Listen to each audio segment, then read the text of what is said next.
স্কুলের মাঠে বাচ্চারা দৌড়াদৌড়ি করছে, হাসছে, খেলছে, কিন্তু মাঠের এক কোণে নীরবে বসে আছে রাব্বি। হাতে ছেঁড়া একটা খাতা, পাতাগুলো কুঁচকে গেছে, কিছু আঁকা আছে, কিছু নেই। বাতাসে দোল খাচ্ছে তার চুল, চোখে সামান্য লজ্জা আর ভাঙা মন। সবাই হাসে, কিন্তু একটা হাসির আড়ালেও লুকিয়ে থাকে গল্প। নীলি নামের ছোট মেয়ে ছুটে এসে রাব্বির সামনে বসে। তার চোখে কৌতূহল, কিন্তু খুব নরম, বন্ধুসুলভ। সে রাব্বির খাতাটা হাতে নেয়। ভেতরে অপূর্ণ আঁকা, আধা আধে সূর্য, অর্ধেক হাসি। লিলি বলে, তুমি কি আঁকতে চাও? রাব্বি একটু চমকে তাকায়, তারপর আস্তে আস্তে মাথা নাড়ে। কথা বলতে ভয় পায়, কিন্তু চোখে আশা জ্বলে ওঠে।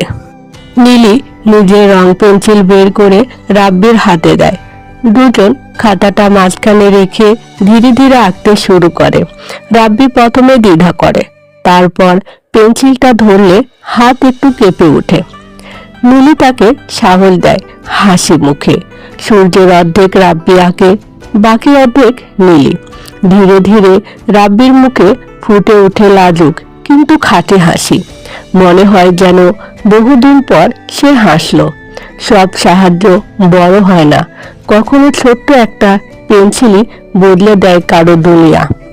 খাতার পাতায় এখন সম্পূর্ণ একটি সূর্য হাসি মুখে ঝলমল করছে। পেছনে সূর্যের আলো নরমভাবে ছড়িয়ে পড়ছে, চারপাশ সোনালি হয়ে উঠেছে।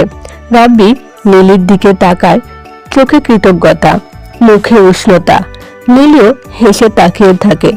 বাতাসে যেন এক টুকরো শান্তি ভেসে ওঠে। যাকে তুমি একটু সময় দাও, সে হয়তো সারা জীবন তোমাকে মনে রাখবে। ভালোবাসা সবচেয়ে সহজ উপহার।